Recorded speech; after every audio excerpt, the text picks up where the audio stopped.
welcome back to another video. Today we are going to talk about the round 4 of my tournament here in Formentera. I'm playing in Sunway Formentera, and round 4 was something else, guys. Round 4 is possibly the best game of my life.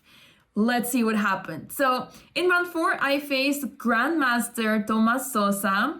He's very strong, and I was really excited to play against him.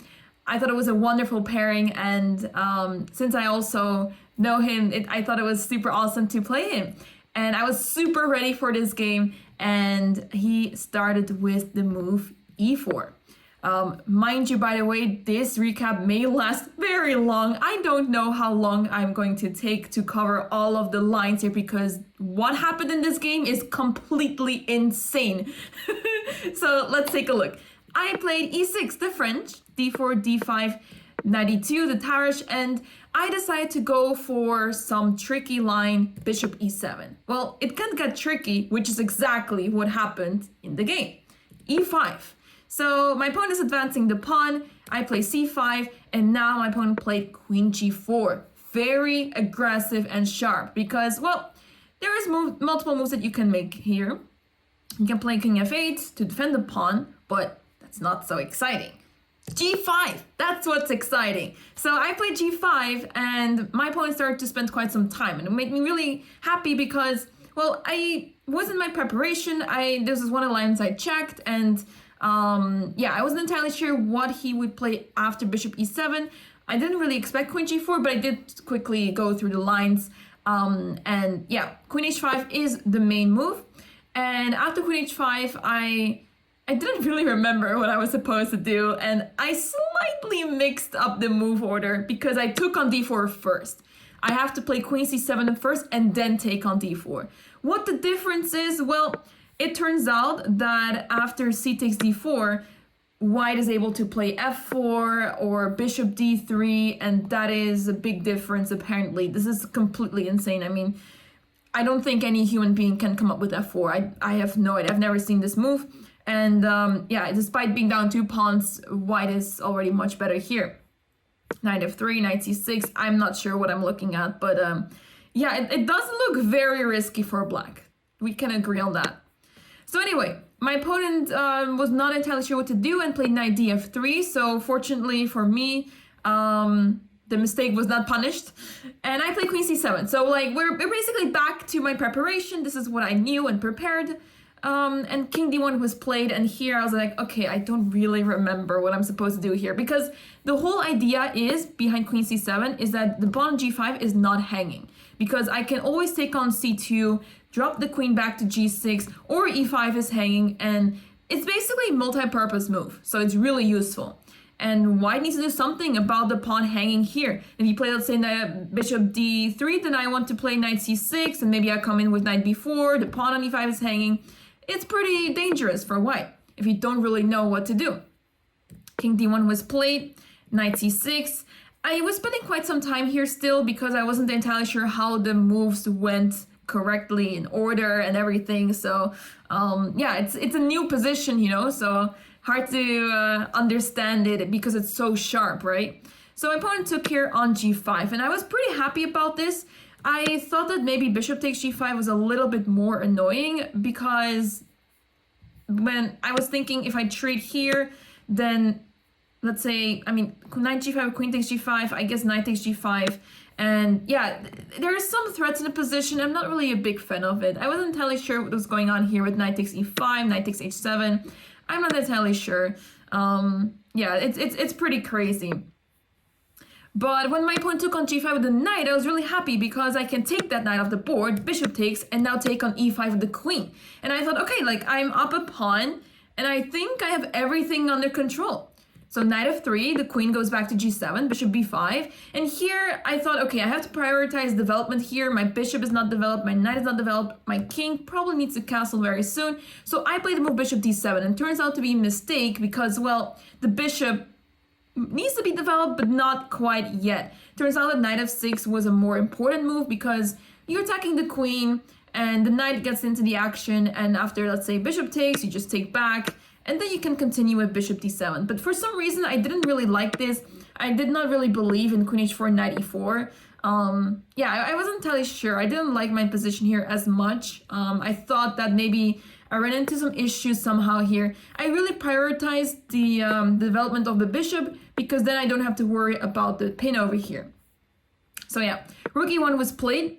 And yeah, here I was like, oh, I see what my opponent tries to do here. Because if I now play knight f6, bishop takes, and queen takes d5. And white is capturing the pawn back and maybe more. I'm not sure. But definitely unpleasant for me. At least I thought so. And after rook e1, I decided to play queen g6 first. The reason why is because, well, I want to bait out the queen trade. And if my opponent leaves, then all of those threats, there's no queen takes d5 anymore, and it's completely fine for me. So queen h4 was played, and here I decided to go for f6. So f6, attacking the bishop, and here my opponent took on c6, b takes c6, queen takes d4. It's madness. And I saw all of these moves from miles away, which was crazy. Like, I could not believe that this was actually being played, you know, that's actually on the board. Because the idea is simple. After queen takes d4, the pawn is pinned. The pawn on f6 is pinned, so I can't take that bishop. And that's why I decided, well, I thought during the game, I'm playing c5 after this. What I did miss for a brief moment, a couple of moves back, like 2 moves back or something, I saw this line and then I missed queen takes d5, which was a neat play. But when it was actually on the board, I thought, okay, I play c5, queen takes d5, it's fine because I have rook d8. I'm not completely lost because there are so many threats in the position. I mean, this pin is of course really dangerous for me, but so is this, what is happening on the d file is also really dangerous for my opponent. The bishop is still hanging, the bishop has to move, and if you're not careful, I will just play bishop c6 and pick up the queen. So white has to be really careful here, and white played the only move, bishop d2, covering the d file and also putting the bishop into safety. I took the pawn g2 because I thought, free pawn, prove to me that it's wrong, that I should not capture this. And yeah, now it's actually even material, so it's fair. Bishop a5, and I was a little bit upset here that I couldn't really do anything here on the d file because my rook is hanging. If I move the bishop, then queen takes d8 no matter what. And if, let's say, queen takes f3, queen takes, bishop c6 is a check, but queen d3 covers the check, and then I'll be down some material. So that's not really ideal. So that's why I had to move the rook to c8. Unfortunately, I have to leave the d file, but I had no other choice. Queen d3. And here, another situation where there's a pawn hanging. Do I take it or not? I took it. I took it because I thought, well, why not? Why not? Because I thought, you know, my opponent should try to prove to me that taking the pawn is wrong. So, yeah, I'm here waiting to see what happens. I did get slightly concerned my queen would get trapped because if you're not careful, then yeah, you can lose the queen. I can only go back to g2 here, so a little dangerous. But my opponent was for knight e2. I also saw this move coming because the knight wants to jump to d6. Really ideal square.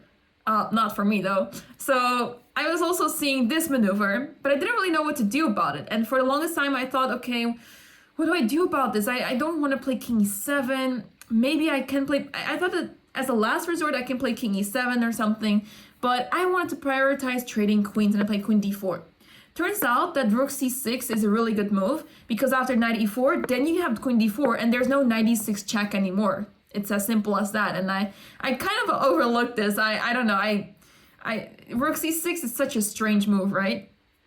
And I'm still basically underdeveloped here with my poor knight and rook over here. So yeah, anyway, queen d4 is what I played. And my opponent went for queen g3. And yeah, when I played queen d4, I realized, I did calculate all of the like ways that, you know, let's say a trade happens or knight e4 happens or something. I calculated all of these lines, but then it hit me when I played queen d4 that my opponent has queen g3. It's actually a super annoying move because the threat is simple, queen g7. And how do you defend against this? It's very difficult to defend. And also bishop c3. So if I take on b2, bishop c3, and I am lost.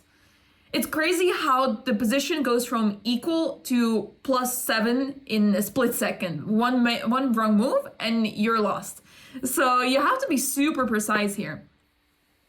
I played the move knight h6. I was super stressed out because I thought, how do I defend g7? And also bishop c3 is incoming. What do I do? So yeah, then I was looking at some moves. Maybe I can, I don't know. I was thinking maybe I can move the queen somewhere. Maybe I can get somewhere creative. Knight e7. I really want to play knight e7, but it's just not working out quite yet. And with knight h6, I'm able to play queen g4 check, and I was so happy when I saw this. I thought this is amazing. And we're now on move 22, by the way. I'm on 12 minutes on the clock, and my opponent is 19 minutes. So with 18 moves to go onto the 40th move, we are heading into time trouble situation. So bishop c3 was played, queen g4 check, and I was so happy that the queens were traded off. So happy. But what I didn't realize is that I have one more challenge to face, knight e4. I thought, oh, wait a second. My pawn on f6 is hanging and knight e6 is hanging. And if I'm not careful, I may lose here. One wrong move and I'm lost. If I play, let's say, king e7, h3. That's it. My knight has to move. The only move I have is knight e5. And I mean, this is the most ugly thing I've ever seen. Even if it's not for takes, then maybe knight takes f6 is also simply possible. And it's... yeah, white is the only one that can play for a win here. Black is the one that is suffering the entire game. So that's why king e7 is just not a move. Then what else do we have? Well, we can move the f-pawn because it's pinned, because of the bishop. If we move this rook, then knight e6 is a problem. If we play rook c6, then again h3, same issue. So basically there's the threats are h3 and knight e6. How do you counter this? Yeah, absolutely no idea. So then I thought, okay, and with 13 minutes left on the clock, well, I played some fast moves, right? I got some extra time. With 13 minutes on the clock, I decided, all right, we are sacrificing the exchange. I have two passed pawns here. Surely they are able to do something. So I played bishop c6. I thought, okay, I have to activate my pieces because the opponent's rook here on a1 is still not activated. So I thought that's something that I can play for. So I'm willing to lose exchange, but please keep the pawns on the board, por favor. King e7, knight takes, and rook takes. I was pretty happy actually this happened. Maybe taking the pawn in this situation would have been a little bit scarier. I'm not sure. It's hard to say. But when the rook was off the board, when the exchange was captured, I thought, okay, it's risky. I'm not sure if, like, it's either completely lost or it's within the fine range. You know, it's fine. It's not so bad. So yeah, I was hoping that it was fine. And I thought I have some practical chances, you know, as in I have two passed pawns and my opponent still needs to try to find where the play is, because basically I'm capturing that pawn on h2 at some point. So then there's only 3 pawns left to deal with. So that's not the end of the world, right? If you think about it. So here in this position, I thought, hey, my knight is actually not hanging just yet, because if my opponent takes, I have bishop f3. So then I decided to play e5 because I want to give some more space to the king and I want to start pushing the pawns. Because basically if I'm not careful here, let's say I play h5 or something, then h3, the knight has to move. Let's say, where do I go? I mean, let's say the check happens, king, I don't know, king d2. Let's say I retreat here. The thing is that rook g7 and the king is really awkwardly placed. You have to go to d6. I don't know. It's a little bit cramped over here, and with the pawn on a7 hanging and the a pawn marching forward soon, it's really tricky. So you have to be really careful here, and that's why I thought I need to make progress with my pawns fast. My pawns have to go forward. So that's why I wanted to play e5. King e2 was played, and now indeed rook takes g4 is the threat, so I have to take that pawn off the board. Rook g7 check, king e6 takes the pawn on h7, knight g4, take on a7, and here I was actually super excited. I was super excited my opponent took on a7 because I can activate my rook. Well, turns out it's not a good move, but that's because the line that is suggested by the computer is completely insane. So I thought rook h8, and I'm going for it. My rook is activated, going to h2, the pawns are moving forward really fast, and this king is all alone. My opponent plays a clever move, rook e1. Really clever move because it gives space to the king to hide on the queen side. So I thought, okay, that's really clever. I'm just going to move forward with my pawn, and I calculated the following. I understood that, okay, rook a6 is a problem. Well, in the worst case, I retreat, right? But okay, if I retreat, I'm admitting defeat, kind of, and then things start to go downhill. So I was kind of expecting all of these moves, and I thought, okay, there's two moves that I want to, I'm heavily considering two moves. The first move is rook h2. I want to give a check, but what I didn't like about rook h2 is that there's king d1, and basically the king is hiding. If I play king d5 now and defend the bishop, then yeah, I'm not so sure. King c1, simply the king is safe, and my pawns are not really moving as fast as this pawn on a2. This pawn is going places, and there's also like a bunch of threats over here. This pawn on e5 is a little bit loose. Yeah, it's tough to play here with black, because rook d1 check is the threat, so you have to move the bishop. It's a little bit awkward over here. So I figured that with 3 minutes on the clock, only 3 minutes, I was like, you know what? King d5. I made this move with 5 seconds on the clock. I was so hyper laser focused on the game that I was in control of the clock, and I was going down to like the final seconds, you know? And I was like, okay, now we have to move. And I decided to play king d5 because I thought, I see this check, but I also see that my opponent may get into trouble if my opponent over pushes. So rook d1 check, king e4. I'm going for it. I'm sacrificing my bishop on c6. Rook takes c6, rook h2. And the reason why all of this is so good is because king e1, knight e3, and my opponent has to play really careful here. There's only 2 moves that are drawn. So this position is equal. I'm down a rook, a full rook for nothing else.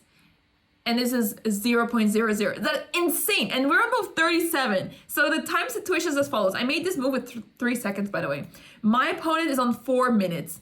And we're both like stressed out, you know, because this position is completely insane and we don't have time to calculate much. But I felt pretty much in control of the position. I was seeing almost all of it. I was calculating multiple lines because let's take rook d2, which is one of the moves that draws, but I thought rook h1, king f2, f4, and my opponent has to play really precise here. My opponent did tell me afterwards that he was thinking of the move rook f6 to stop any sort of f3, but turns out there is rook f1, king e2, f3, takes, and yeah, this is apparently equal. Yeah, it's completely crazy. So yeah. My opponent didn't want to go for a draw, obviously, so he took on e5, and that was the other move that is also not losing. And here I was like, oh no, I have only 30 seconds, so do I play? There's so many interesting moves I want to play. I want to take on c2, I want to take the rook. My rook is hanging, I need to give a check. Can I take the bishop? No, probably not a good idea. Apparently it's still zeros, but yeah, this is completely insane. So I decided to play rook h1, which keeps the game going, but mostly for my opponent because I'm down a pawn, remember? Because I'm taking the rook, but I'm still down a pawn. So the funny thing is that there's one move which is forcing a draw. And my opponent said afterwards that if I found this move on the board, he would go to the arbiter to check me because like this is not normal. But the move in question is rook g2, which is insane. I mean, I think I did consider this for a brief moment, but I don't know. I was so like materialistic at this point because when you think about it, it's quite a common pattern for the pieces to be organized like this. You know, you put the king on f3 and rook e2 is a checkmate already. And yeah, like this, you're basically boxing the king. So you play rook g1, rook g2, back and forth. So in a way, it makes sense. However, what doesn't make sense is that the king may run away there and, you know, like let's say rook goes to d8, I don't know. Okay, then there's king f3 actually, so you have to be careful of that. But basically there are some lines where rook g1, king d2, the king is running away, but not really. I don't really remember, honestly. We analyzed the game afterwards a little bit, and yeah, I was like, there were so many crazy lines appearing, and I was like, oh my god, what is happening? I saw a lot of those lines, but there were even more lines, which is like crazy to me. So yeah, this game is like full of entertainment. So rook h1 check is what I played. King e2, knight takes d1, rook e6. I was initially relieved that my opponent didn't take because I really didn't like this. If you take, then f4, let's say, because I want to make progress, right? You can just take that, and then it's knight versus 3 pawns, basically. My knight is super bad, and apparently one move gives plus 0.5. I'm not sure how reliable this is, but rook b5 to defend the pawn. And I have to play super carefully here to not lose, basically. So I thought my opponent would go for this, and I was like, oh, I'm not in the mood for this. But my opponent played instead rook e6, which was the 14th move. He played his move actually with 2 seconds on the clock, so that was tricky. But yeah, I was happy about this because now I play f4, bishop c7 check, king f5, rook e5, king g4, and I'm losing pawns here, but my opponent's pawn is also hanging here. So knight takes b2, rook takes f4, king g5. I have to play so carefully, like these are all only moves, you know? Rook f3, rook h7. I'm basically going around because after bishop d6, I want to attack this pawn on a2. And if a3, rook a5, I'm defending the pawn.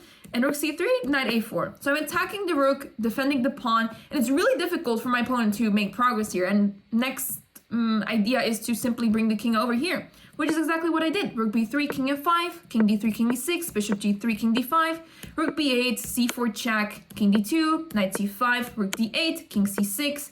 I'm just going through the moves quickly because like there's so much that happened. Spoiler alert, we played over 100 moves and we're only halfway now. So yeah, we made a lot of moves here. So king c6, rook c8 check, king d5. So here we repeated moves. But after rook d8, king c6, rook c8, king d5, my opponent went for something else, and that broke my heart because I was so excited to make a draw here. And guess what? King c3 is the move. I didn't even think this was legal because you lose the piece in 2 different ways. How is this possible? But well, after knight e4 check, king b4, and my rook's under attack, and I'm going to lose a pawn next, basically. That pawn is really hard to defend, or you're just going to push the pawn. So I don't have knight e4 check, and I do see rook takes a3, but there's also one thing that terrifies me in this line. Let me show you, because this is actually what happened in the game. Rook takes a3, king b4, takes, king here, rook takes, and now we are in a classic rook and pawn versus rook endgame. I studied in the past month 100 endgames you must know, and I paid very careful attention to this specific endgame because the amount of games I've lost in this position, or like, you know, in this kind of endgame, is too high, and I'm very embarrassed of it. Okay, some of the games were like Blitz or Rapid, you know, but still, I'm supposed to know this by heart, and I struggle with it. So I do know, like, I'm very aware of things. But during the game, I was freaking out because I thought, no, I don't remember. I'm like completely like, I spent all my energy in the past 60 moves and I poured my heart and soul into the game, but I was not ready for this moment. And I thought, oh my God, this is it. Like if I lose the game because of this situation, I don't know, I would feel like so sad. So, okay, here goes nothing. Rook g1. King d5, rook b1, rook b4. So I'm simply going behind the pawn, rook c1, rook d4 check, king c7. This is important. You need to have the king on the file of that pawn. Really important. I have had it once where I just went all the way up and the king was just not going nowhere. c4, rook b1, king c5, rook h1, rook d5. And here, the simple defense is to just put the rook on the 6th rank and let it be. What do? I don't do it. I just put the rook on the 7th rank, and I was freaking out because I was calculating some lines. I'm down to 3 minutes and I'm like, oh my God, I don't know what is the defense again? I don't remember. I was going crazy. I was in panic mode so badly because I really didn't want to lose the game just because of this. I fought so hard the entire game. King b5, rook f7, rook h6.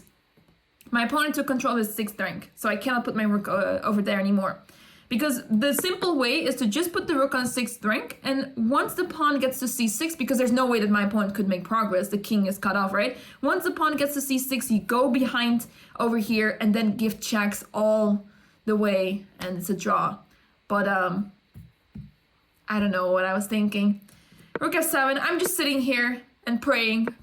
I'm praying so much. King b7, rook b6, king c7, rook a6, rook g1, rook a7, king b8, rook d7, king c8, king c6, rook g6, rook d6, rook g7. And here I start to realize, wait a second, I have some checks. Check, go back, check, check, check, go back, check, check, go back. And I was like, this is the 7th rank defense. I was so happy to realize this. I was so happy to realize this because if the king cannot come forward and the pawn cannot come forward either, because then it's a really easy draw, that means there's a draw. So rook h7, rook g6, king c7, king b5, king c8, rook c6, king b7. My opponent is trying everything he can, but I'm ready with my rook to give checks, and I need to make sure to put my king on the 8th rank so that my rook can actually like access, you know, those squares. As long as I can give checks on those 3 squares, I'm fine. So we go again. He gives another series of checks. This went on for some time, but now the king went to a6. So my opponent is trying something new. Rook c6 check, king b8. If I go the other way, I'm lost. So you have to be really careful here. Rook b6 check, king c8, rook b5. And here I knew it. I have it in the back. Well, almost. Like 90% sure. Because rook c7. And now the rook is tied to the pawn. If my pawn plays king b6, rook b7, and I'm forcing the trade of rooks, and then king c7 is a draw. So, yeah, I knew that. Okay, the rook is stuck. The king is also stuck. So king a5, rook a7 check, king b4, and now rook b7. I'm trading rooks! I'm trading rooks! Rook b6, I take that as well. King b7, king b5, and now simply this classic endgame, pawn endgame, which is drawn. And here the game ended. We made a draw after 112 moves and almost 6 hours of chess. I could not believe it. I could not believe it because... So during the game, I was playing with so much confidence. I was like, I got this. I got this. I'm like, I was seeing all of those crazy variations. I was seeing all the crazy lines, and I was so immersed into the game. And sometimes I was pinching myself like, Anna, you're playing a GM. Like, this confidence is a bit uncalled for against a GM, you know? Like, it's you're playing a GM and not just any GM, you know? So I was really, like, amazed how well I was playing. I was so focused. The past few rounds, I was kind of struggling to maintain the focus, I was always, like, looking around. I was, like, kind of a little bored, but not, like, super bored, but more like, okay, like, let's have a like short break from looking at the board, you know? But in this game, I was fully focused on the game for so long, and it was so insane, intense, crazy. And at the end of the game, my head was exploding. I could really feel like my head was like burning, you know? And I was so like, I really like went through it and everything. But it felt so good to draw this. It felt so good. It like felt like all the studying paid off. All the whatever I've been doing the past month paid off. And I drew it, and this is truly a game that I'm proud of because it was like so sharp, tactical. It was so full of things. And you know, like you have those draws where like, oh, you missed a win, oh, you missed this, oh, you got lucky or something. I don't feel lucky. I feel like I played so well, and people were saying that I played like a machine. I was like, I'll take that. I'll take that. So yeah, with that being said, guys, this game is my highest rated draw thus far. Before, my highest draw against a GM was 25-48. Now it's 25-62, so this is my highest rated draw ever so far. I really want to win against a GM at some point. I mean, I have won against a GM, but yeah, I believe the highest rated I have beaten is like 2400. So I want to like beat those 2500s at some point, one day. But yeah, for now, a draw is just an amazing result. I played so well. I was so happy after the game. I thought like my day cannot, you know, like be ruined anymore. This is like the best thing ever. And yeah, my opponent was super frustrated though. I felt pretty bad for him because he hasn't had such a good tournament so far. He has not been able to convert his games, or like he has been struggling a little bit. He's made quite a few draws, right? So I felt bad for my opponent, but I was like, this is my day. This is my day. I'm so happy. I feel like both of us played really well, and I was just truly proud of myself, which is not something that happens often, right? You're often not so proud of yourself. There's always things you do wrong in the chess game, but in this game, I felt like I did everything well. I thought I was winning somewhere, but I wasn't. So it makes me even feel better that I played this game and in this way. So yeah, I'm so happy. I'm so happy. And with that being said, guys, I am going to head out. The recap of the next game will come soon. If you know the result, because I know the result, and we'll talk about the game in the next video. So thank you so much for watching, guys, and I hope to see you in the next one.